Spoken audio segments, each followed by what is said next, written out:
नमस्कार दोस्तों, 85 तक चैनल में आप सभी का स्वागत है।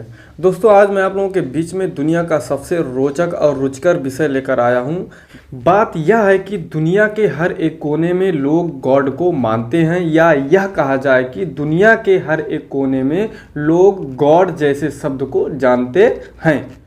दुनिया में हजारों जाति, धर्म और संप्रदाय के लोग रहते हैं। सबके अपने अपने निजी भगवान हैं। कोई उसी को ईश्वर कहता है, तो कोई अल्लाह कहता है, तो कोई गॉड कहता है, कोई प्रभु कहता है। सभी धर्म और संप्रदाय के लोग यह भी कहते हैं कि जो है सबका मालिक एक है, लेकिन सभी धर्म और संप्रदाय के लोगों में यह बाध्यता है कि उनको अपने ही ईश्वर को मानना है, किसी और के ईश्वर को नहीं मानना है। ईश्वर, गॉड, भगवान, ये सभी चीज़ें खास करके भारत देश के लोगों के लिए बहुत ही उलझाऊ शब्द रहा है। ईश्वर के नाम पर हजारों सालों से लोगों ने कई नेक काम भी किए और कई बुरे काम भी किए। आज मैं आप लोगों को बताने जा रहा हूं कि आखिर ईश्वर क्या होता है, कहाँ रहता है, क्या करता है, क्या हकीकत में होता है कि नहीं होता, अगर होता है तो कौन है।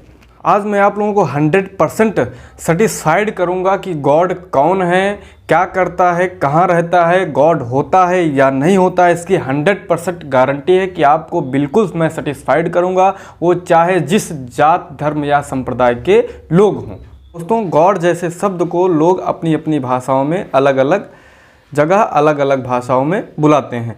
तो सबसे इम्पॉर्टेंट बात यह है कि किसी भी चीज़ को जानने के लिए, किसी भी चीज़ पे बहस करने के लिए सबसे पहले उसकी परिभाषा जान लेनी ज़रूरी होती है कि उसकी परिभाषा क्या है। अगर गॉड शब्द की परिभाषा को जानना है, गॉड क्या होता है, तो सबसे पहले मैं आपको अंग्रेजी भाषा के माध्यम से बताऊं।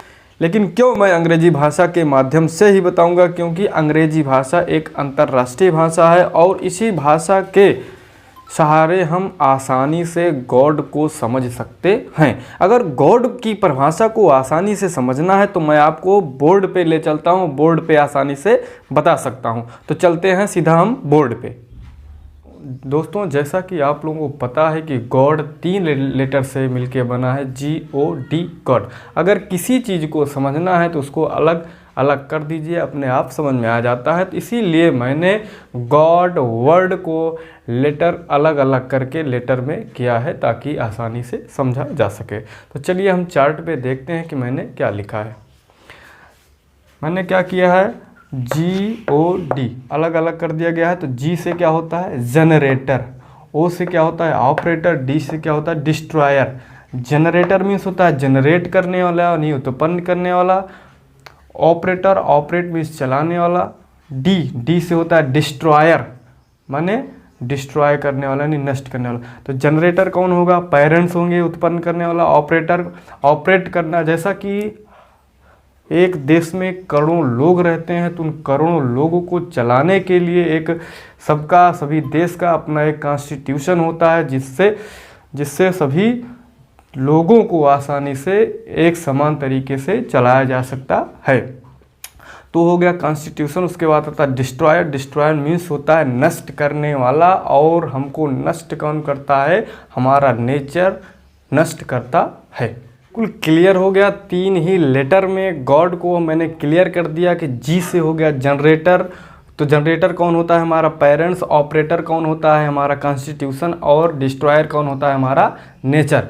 अब बात आती है परिभाषा की।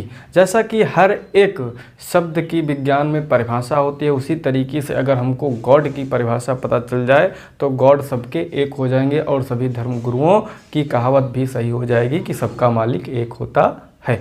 तो अगर इसकी परिभाषा की बात करें तो हम कह सकते हैं कि जन्म से लेकर मृत्यु तक, जन्म से लेकर मृत्यु तक जिन व्यक्ति, वस्तु, स्थान आदि का सुसंयोग होता है उसे हम गॉड कहते हैं।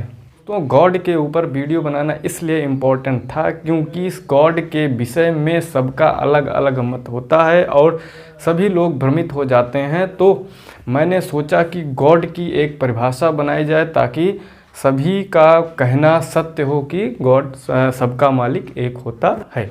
तो इस तरीके से हम डिफाइन कर सकते हैं कि सबका मालिक एक होता है। गॉड शब्द, भगवान शब्द, ईश्वर शब्द गलत नहीं है, बल्कि गलत लोगों ने इस पे कब्जा करके गलत तरीके से इसका इस्तेमाल किया, यानी कि भगवान के नाम पर गलत कार्य किए। इसके वजह से भगवान शब्द ही बदनाम हो गया, जिसके कारण हम सभी लोग भगवान शब्द को नकारने लगे, जबकि यह बिल्कुल गलत है। हमको नकारना नहीं चाहिए, बल्कि असली और नकली तरीके से पहचान करनी चाहिए कि असली भगवान कौन है और नकली भगवान कौन है। तो कहने का मतलब ये है कि जो हमारे जीने के लिए अच्छी चीज़ें होती हैं, जो हमारे सहयोगी होते हैं, हम उन सभी को भगवान कह सकते हैं। जो हमारे लिए सार्थक हैं, उपयोगी हैं, वो सभी हमारे लिए गॉड हैं, क्योंकि वो सभी उपयोगी हैं। आशा करता हूँ कि आप लोगों को मेरा यह कॉन्सेप्ट समझ में आया होगा कि हकीकत में वास्तव में गॉड किसको कहते हैं।